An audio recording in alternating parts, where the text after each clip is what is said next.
오늘 말씀 주제는 임시 휴식죠. 엘림을 떠나자는 말인데 제목을 전하면서도 많이 고민했어요. 떠나자고 하니까 기분이 나빠하는 친구들, 사람들 있지 않을까, 면허하는 거 아니나 뭔가를 여러분한테 정말 제 입장에서 얘기하는 거 아니라 하나님이 우리한테 하시는 말씀을 들렸으면 좋겠습니다. 저는 하나님이 모든 역사 가운데 통치하시는 분이라고 믿어요. 하나님이 우리 사는 모든 역사 가운데 일하시고 하나님의 모든 역사의 흐름을 원하실 때, 아니면 하나님 앞에 자기 백성을 간구할 때 그 흐름을 변화시킬 수 있는 분은 하나님 자체라고 나는 믿어요. 지금 많은 사람들이 시대를 바라보고 부정적이거나 아니면 안 좋은 얘기들을 할지라도 나는 그 상황을 변화시킬 수 있는 분은 하나님이라고 믿어요. 하나님 언제든지 이 흐름을 바꿀 수가 있다는 것을 나는 믿어요. 왜 그렇게 자신 있게 얘기하냐면 예수님이 이 땅에 오심 자체가 이미 세상의 역사를 변화시켰어요. 잘 아시잖아요. 히스토리라는 단어 자체가 히스 플러스 스토리잖아요. 예수님의 이야기가 모든 세상의 역사를 변화시켰어요. 예수님이 이 땅에 오심 자체가 우리 이 땅에 있는 모든 흐름을 변화시켰어요. 어떻게 됐냐면 예수님 전과 예수님 후로 갈라지게 된 거예요. 예수님 전에 사람들이 자기 노력과 자기 의지로 살았고 자기 문제를 해결하려고 엄청난 애를 썼지만 예수님 오시니까 예수님을 믿음으로써 예수님 주신 은혜 가운데서 사람들의 회복 되고 그들의 삶이 그 어려웠던 환경들이 벗어나게 되고 하나님이 그들에게 주신 그 새로운 삶을 살게 되기 시작했어요. 엄청난 역사가 예수님이 이 땅 가운데 역사 가운데 개입하시면서 시작한 거예요. 여러분, 우리의 삶 가운데도 예수 그리스도가 들어온 다음에 내 삶이 좋은 삶과 비슷할 수는 없어요. 혹시 나는 예수님을 믿었는데 내 삶에 변화가 없다고 생각하신 분들이 있다면 저는 조심스러운 말로 여러분한테 말씀드릴게요. 예수님을 한 번 더 만나려고 무릎 꿇어보세요. 왜냐하면 예수님을 만나는 자체가 내 삶을, 전 삶을 완전히 변화시키고 새로운 삶에 하시는 역사가 예수님이 임하심으로써 제 삶에 들어가면서 시작합니다. 그래서 여러분, 제가 만나는 사람마다 보니까 자기 얘기를 하면 예수님 믿는 사람들은 예수님이 믿는 전 삶과 후 삶을 계속적으로 얘기를 해요. 왜냐하면 분명한 것이 있어요. 예수님이 내 삶에 들어가는 순간부터 내가 옛사람을처럼 살 수는 없어요. 옛사람이 죽게 되고 나는 새 사람이 된 거예요. 이것이 복음에서 나오는 거예요. 여러분, 예수 그리스도를 믿음으로써 이제는 여러분 옛사람이 아니라 새 사람이 됐다는 거예요. 모든 것이 새로워졌어요. 나의 생각, 나의 가치관, 나의 세계관, 모든 것이 새롭게 되는 것은 예수님이 내 삶에 들어간 그 순간부터 시작하는 거예요. 여러분, 많은 사람들이 예수님을 만나기 전에 정말 인간적인 방법과 자기 노력과 자기 힘을 가지고 문제들을 해결하려고 해요. 자기가 사는 삶을 자기가 정하고 목적 놓고 그 목적을 도달하면 기뻐하고, 도달하지 못하면 슬퍼하고 우울하고, 그리고 자기 삶에 대해서 만족함을 느끼지 못하고, 그리고 많은 사람들이 하나님이 그 삶에 없기 때문에 만족함을 세상에서 누리지는 못해요. 아무리 좋은 것을 가져도 만족함을 누리지는 못해요. 언제까지요? 예수님이 그 삶에 들어가는 순간부터 그 삶이 변화되는 거예요. 예수님이 우리의 삶에 들어가는 순간부터 나는 어떻게 변하는지 아세요? 이제 내 생각대로 판단하는 게 아니에요. 왜냐하면 나는 이 현재만 볼 수 있는 사람이지만 하나님은 우리의 미래까지 보실 수 있고 모든 것을 변화시킬 수 있는 하나님이기 때문에 예수 그리스도를 믿는 순간 내 멋대로, 내 원하는 대로 사는 것이 사실 어리석은 것이에요. 왜냐하면 내가 앞을 보지 못하는 사람은 어떻게 미래에 대해서 미리 판단하고 결정하고 올바른 길로 갈 수가 있어요. 이거는 생각 없이 살아라는 얘기가 아니에요. 이성 쓰지 말고 살아라는 얘기가 아니에요. 우리 삶 가운데 하나님의 뜻을 구하고 그 하나님의 우리의 삶에 개입할 수 있도록, 역사할 수 있도록 허락하는 것이 예수 믿는 자들의 삶이라는 거예요. 그때부터 그 삶에 변화들이 일어나기 시작하고 하나님의 통치하심을 보게 되고 하나님의 선한 길로 인도하는 것을 인도함을 받게 되는 거예요. 저는 저 아버지랑 정말 안 맞아요. 아버지의 아들이고 같은 길을 가는 설교적 사역자지만 저 아빠와는 부딪히는 경우들이 너무 많아요. 하지만 나는 그 아빠가 너무 존경스러워요. 왜 그런지 아세요? 아빠의 간증을 들으면 저는 그 안에 있는 역사하신 하나님이 너무 대단한 거예요. 왜냐하면 아버지가 그런 말 했어요. 자기는 모태신앙이었지만 하나님을 몰랐지만 어느 날 하나님의 인격적으로 만나는데, 여러분이 참 모든 사람 삶에 이런 일이 일어나지 않지만 시간이 걸리지만 저 삶에도 좀 오래 걸렸지만 아빠가 하나님을 인격적으로 만났는데 아침에 일어나니까 자기가 옛날에 가졌던 그 생각이 이제 없었다는 거예요. 자기가 느꼈어요. 나는 지금 생각하는 그 옛날 모습이 내 안에 없고 새로운 시각과 새로운 방법으로 세상을 바라보게 되고 사는 삶이 변했어요. 그 하루 안에 그의 인생이 변화되는 거예요. 자기 힘으로는 아무리 노력해도 변하지 않았던 그 습관들이나 삶이 예수 그리스도를 만나는데 예수 그리스도가 그 삶에 들어가는 그 순간부터 그의 삶이 변화됐어요.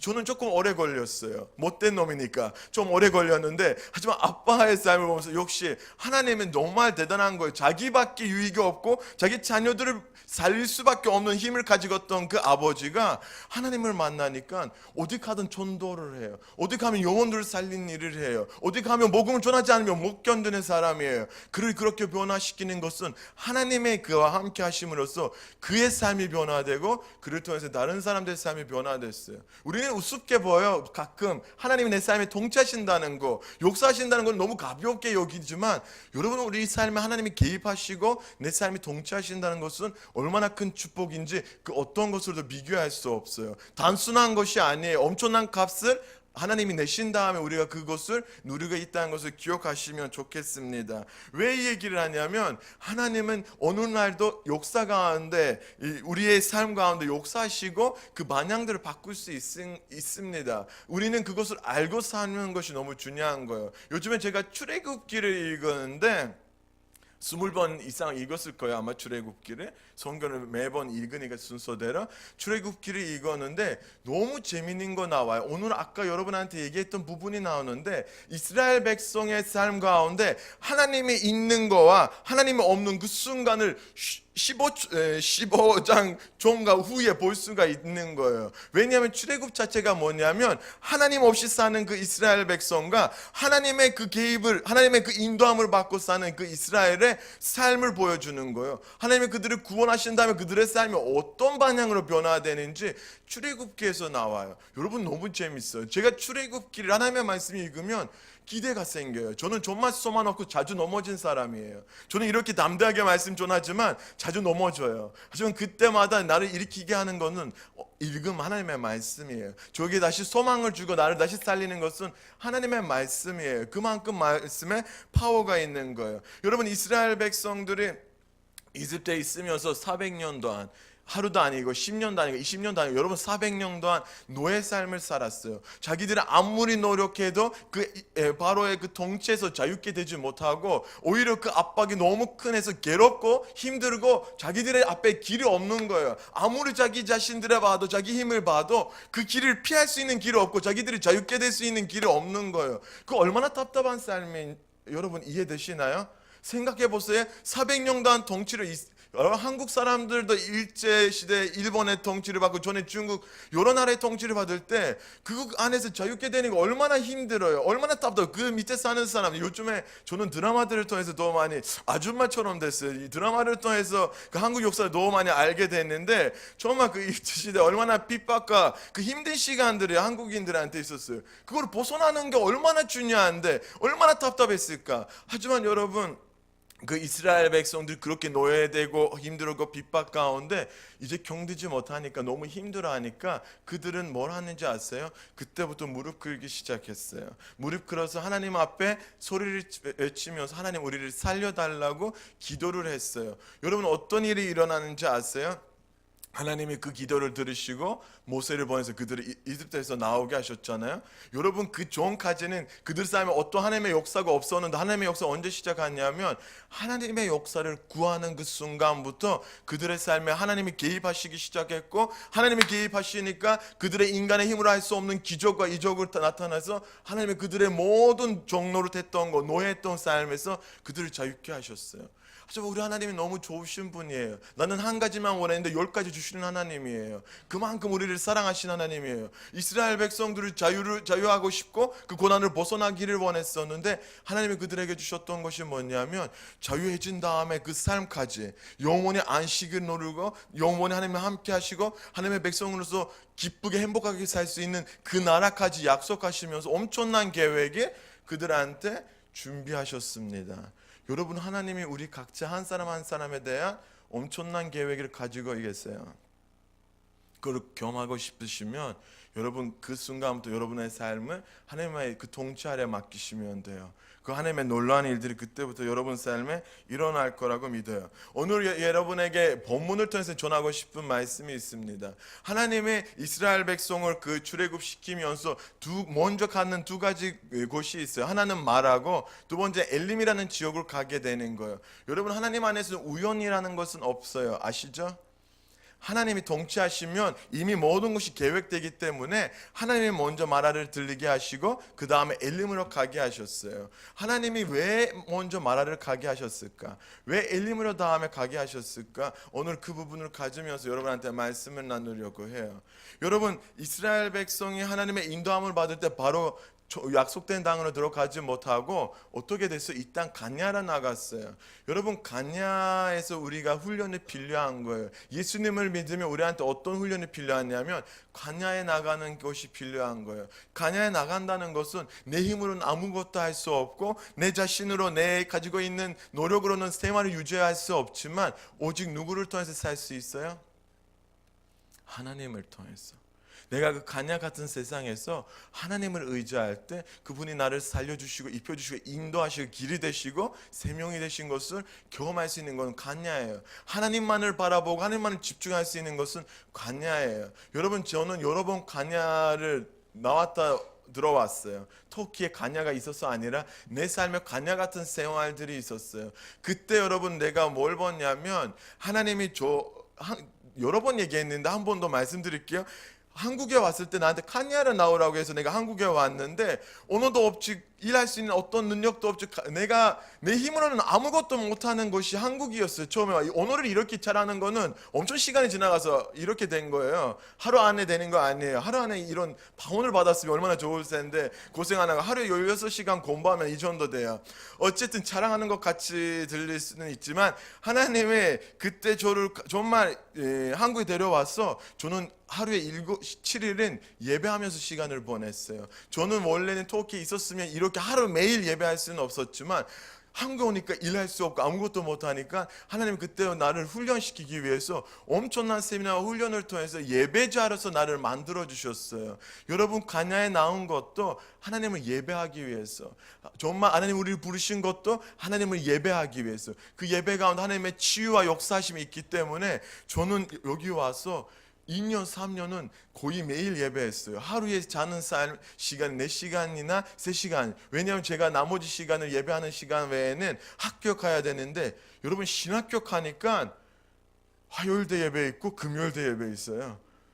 아니, 교회에서는 충분히 예배 드렸는데 왜 학교까지 내가 예배 드려야 돼요? 그런 생각이 들었지만 그때 하나님의 은혜가 많았고, 그리고 제가 그 힘들었던 순간에 하나님의 음성을 더 잘 들을 수 있었던 것 같아요. 어쨌든 간에 하나님의 이스라엘 백성 가냐를 인도하고 3일 동안 여러분 그들을 이끌어 주셨는데, 가냐에서는 여러분 가지고 있었던 물들을 다 털어지고 자기들의 생명만큼 중요했던 물이 없는 거예요. 그래서 그들이 하나님이 그들을 인도하는 첫 번째 자리로 마라에 도착하는 거예요. 하나님이 마라에서 그들을 시험하셨어요. 하나님은 우리를 시험하시는 하나님입니다. 유혹하시지 않고 우리에게 피해를 주시는 하나님이 아니라 시험을 통해서 우리를 더 강하게 하시고 우리를 더 하나님을 믿게 하시고 하나님의 크심을 보게 하시기 위해서 우리의 삶에 가끔 시험을 허락하십니다. 그래서 그들은 마라에 와서 시험을, 여러분 어떤 시험을 당했냐면, 너무 목마른 사람들에게 우물을 찾았는데 그 우물이 쓴물이에요. 찬물이에요. 마실 수는 없어요. 그런 앞에서 있으니까 이스라엘 백성들이 당연히 어떤 말을 했죠? 어떻게 반응했죠? 그 쓴물 앞에서는 하나님을 원망했죠. 왜? 우리를 구원하시겠다는 하나님이 왜 우리한테 이렇게 쓴물을 주셨을까? 왜 하나님이 우리를 살려야 되는 그 물을 아니라 우리를 더 괴롭히는 그 쓴물을 주셨을까라고 그들을 하나님을 원망한 거예요. 하지만 하나님은 그들을 일부러 그 자리에 넣어주셨어요. 왜냐하면 하나님은 그들에게 가르치려고 하는 부분이 있었기 때문에 먼저 마라라는 지역에 왔어요. 여러분, 마라에 왔을 때는 그 물이 쓴물이잖아요. 쓴물이 원래 그 마라라는 단어가 괴롭히다, 고통스럽다, 힘들다, 쓰다는 그런 의미를 가지는데, 저는 이 말씀을 읽으면서 하나님이 이스라엘 백성에게 그들의 진짜 삶을 보여주는 자리가 마라가 아닌가 싶어요. 왜 그러냐면 우리가 이 땅에서 사는 모든 것이 쓴물 같아요. 아무리 마셔도 만족함이 없고 우리의 갈증이 더 심해지고 우리를 만족시키지 못하고 우리가 답답하고 사는 것이 보니까 의지했던 것들이 없어지면 아무 의미가 없어. 내가 믿었던 것들을 한 번에 사라지고 그러면 내 삶이 얼마나 헛된 삶이 되는지를 깨달을 수 있는 것은 이 세상이잖아요. 여러분 우리가 살고 가지고 있는 모든 것들이 잠깐이에요. 그리고 그들을 다 쓴물이에요. 우리의 삶을 완전히 회복시킬 수는 없어요. 우리의 문제를 완전히 해결할 수는 없어요. 하나님이 그들을 가르치기 위해서 그 쓴물 앞에 그들을 내려와서 시험을 했어요. 여러분 믿음의 사람들과 예수님을 믿지 않는 사람, 하나님을 믿지 않는 사람들의 모습은 마라에서 실제적으로 나타나요. 하나님을 믿고 하나님의 크심을 아는 사람들은 그 쓴 문제와 아픔과 괴로움 가운데 어떻게 하냐면 하나님을 믿지 않는 사람들은 원망하는 거예요. 왜냐하면 자기 힘으로는 해결되지 않아요. 죽겠어요. 지금 나한테 물이 필요해요. 나도 물이 필요한데 입이 말랐어요. 간이한 것 같아요 여기가.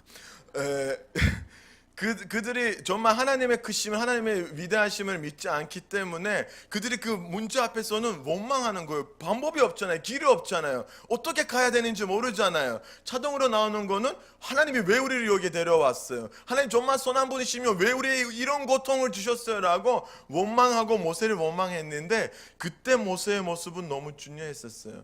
모세가 하나님이 누구신지를 알고 하나님의 크심을 알고 하나님이 어떤 역사이신지를 알아요. 그는 홍해 앞에서도 어떻게 했어요? 모든 사람들이 원수를 보고 두려워할 때 그는 기도를 했어요. 무릎을 꿇었어요. 하나님의 도우심을 구했어요. 하나님이 그에게 뭐라고 답을 하셨어요? 너는 지금 이렇게 있을 때가 아니라 일어나서 손에 있는 지팡이를 가지고 홍해의 방향을 돌려라라고 했을 때 길이 없었던 곳에서 길이 생기는 거예요.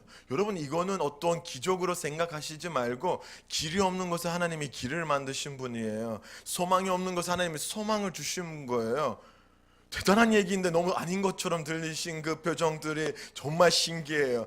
하나님이 그 홍해를 그 모세의 기도를 통해서 그 모세의 기도의 응답을 통해서 길을 만드는 거. 여러분 이거보다 더 큰일이 있나요? 내 앞에 길이 안 보일 때 하나님 나한테 새로운 길을 그 앞에 무릎 꿇는 순간부터 하나님이 내 삶에 개입하는 순간부터 길이 생긴다는 거 대단한 일이 아니에요?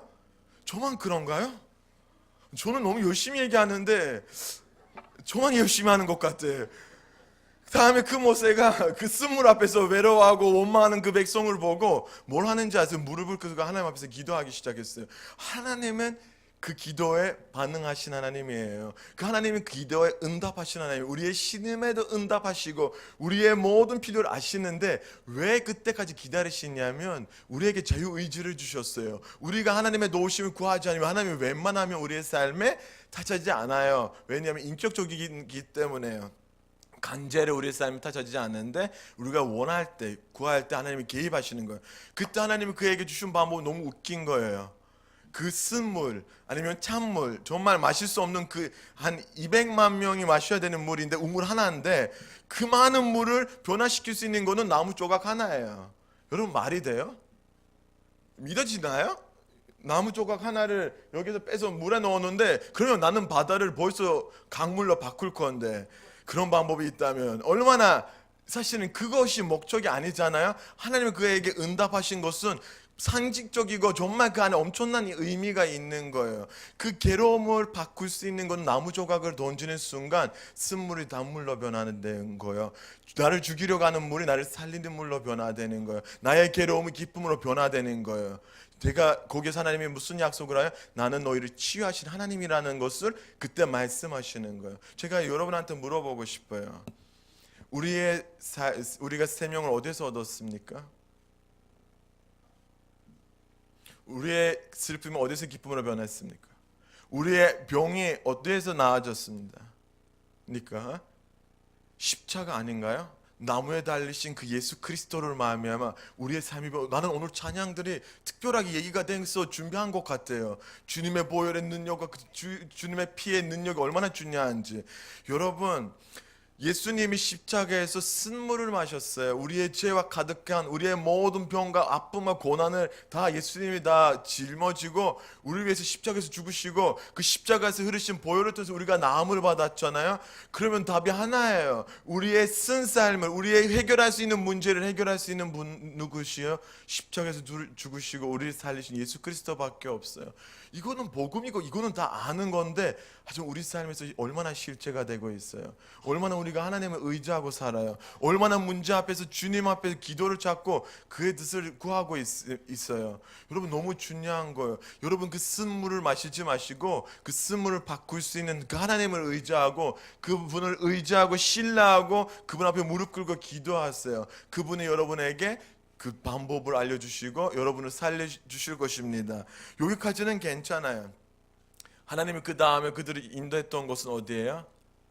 엘림이라는 지역이에요. 엘림은 10km밖에 안 되는 거리에 있었어요.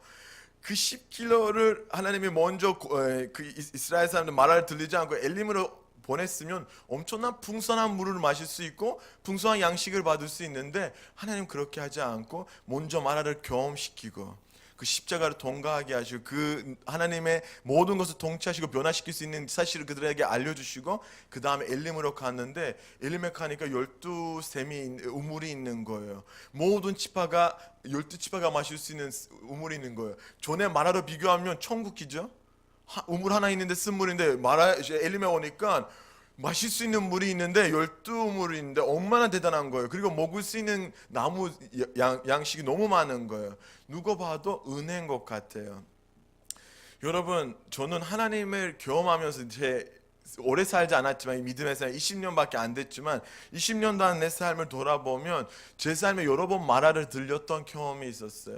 그 마라를 들렸던 순간들은 길지는 않았어요. 하지만 너무 고통스러웠어요. 그 마라를 나는 다시는 마시고 싶지 않는 곳이었지만 나한테 힘든 기간이었지만 하지만 내 삶을 돌아보면 나한테 가장 유익했던 시간은 마라에 있었던 시간이었어요. 그때 내가 하나님의 크심을 보게 되고 나를 구원할 수 있는 분은 하나님밖에 없음을 깨닫고 내가 얼마나 연약한 존재인지를 깨닫는 것은 마라였어요. 내 힘으로 아무리 노력해도 안 되는 것이 하나님 앞에 무릎 꿇을 때 응답하신 것을 보면서 그때 내가 경험했어요. 하지만 여러분 그 다음에 하나님 나한테 주셨던 것은 늘 엘림을 그 다음 단계를 주셨어요.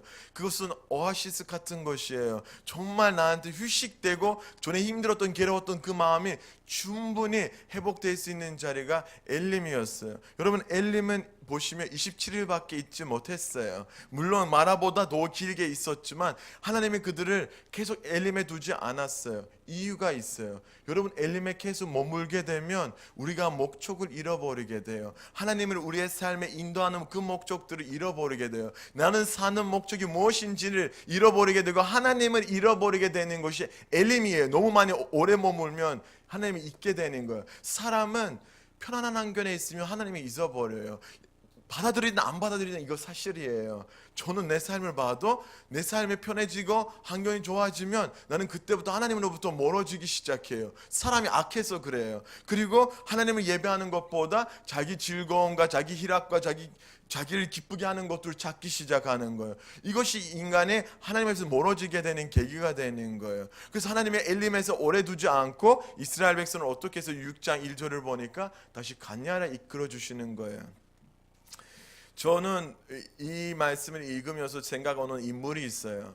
아브라함과 롯 이야기를 잘 아시죠? 여러분 아브라함이 약속을 받았고 나왔는데 롯이 곰탁지였잖아요. 아브라함에 붙어 있어서 같이 다녔는데 아브라함 받았던 복을 누가 누렸어요? 롯이 누렸죠. 아무것도 없었던 롯이 엄청난 많은 축복을 받았죠. 물질적인 가족적인 엄청난 축복을 받았는데 아브라함의 목자들과 롯의 목자들 가운데 갈등이 생기는 거예요. 그래서 아브라함이 불러서 롯한테 이런 말을 해요. 너는 같이 살기가 힘드니까 너는 선택한 곳에 나는 반대 방향으로 갈 테니까 먼저 네가 선택해라. 그래서 조카가 기뻐하면서 기회다라고 하면서 근처를 보니까 그에게 가장 좋아 보이는 것은 가냐에 있었는데 가장 좋아 보이는 것은 소돔 고모라였어요. 소돔 고모라가 먹을 것 너무 많고 마실 것 많고 충분히 인간이 살 수 있는 좋은 환경이 너무 많았어요. 그때 롯이 나는 소돔 고모라다, 내가 가야 되는 방향 여기다 했는데, 여러분 아브라함의 선택이 뭔지 아세요? 가냐에 남았어요. 왜 그런지 아세요? 하나님과 함께 있는 것은 나한테 다 천국이다. 하나님과 함께 있는 것은 나한테 축복인데 나는 더 큰 축복을 찾지 않겠다 하고 하나님의 말씀에 따라 움직이는데, 롯은 소돔 고모를 선택했어요. 결과를 아시잖아요. 여러분 소돔 고모라에 들어갈 때 롯은 엄청난 동물과 노예들과 엄청난 소유를 가지고 들어가는데, 나갈 때는 가족밖에 안 남았어요. 가지고 있는 모든 것을 그 편안한 환경에서 잊어버리고, 하나님 잊어버리고, 그 환경에서는 세속적이고 소동적인 그 성적인 타락이 그들의 가족에 엄청난 영향을 끼쳤어요. 그들이 소돔 고모를 떠날 때는 그의 아내가 마음이 어디 있었어요? 이미 영향을 받았던 세상에 있었고 하나님의 인도하심을 원하지 않았어요. 그래서 그는 그 자리에서 죽게 되고, 그 둘 달에 세속적인 그 문화와 더러운 그 소돔 고모의 문화에 영향을 받아서 아빠와 더러운 관계를 맺어서 이스라엘의 원수된 모압과 암몬을 생각돼요. 지금 역사 얘기를 하는 게 아니라 좋은 것을 자꾸 하나님 주신 안식처에 영원히 안식처라고 생각하고 머무시면 하나님을 버리게 되는 거예요. 제가 오늘 여러분에게 이 말씀을 왜 전하냐면, 한국 사회가 지금 너무 편해요. 모든 것을 여러분 힘든다고, 물론 힘든 건 있어요. 있는데 옛날에 비해서 지금 엄청 풍성하고 엄청 잘 사는 거예요. 저 문제가 뭐냐면, 이 자리에 너무 머물게 되면 여러분의 삶의 목적이 하나님의 나라가 아니라, 천국이 아니라 자꾸 내 이 세상의 소유와 이 세상에 잘 먹고 잘 사는 것과 나의 쾌락과 나의 즐거움이 된다면, 그때 여러분이 다가가야 되는 게 뭐냐면, 여러분의 삶에 그 다시 한번 그 죽음이 들어와요. 내 좋았던 것들을, 가지고 있었던 모든 좋은 것들을 잃게 되는 거예요. 그것을 살릴 수 있는 게 뭐냐면, 하나님 앞에서 무릎 꿇고 하나님의 말씀을 구하는 거예요. 하나님, 내 원하는 것이 아니라 이런 좋은 환경에서도 내가 어떻게 살기를 원하십니까? 하나님 앞에서 뜻을 구하고 그 말씀에 순종할 때, 여러분 소돔에 있든 엘림에 있든 어디에 있든 하나님이 인도하시면 여러분의 삶을 통해서 하나님은 놀라운 일들을 하실 거예요. 그 계획이 영원토록 이루어질 거라 나는 믿어요.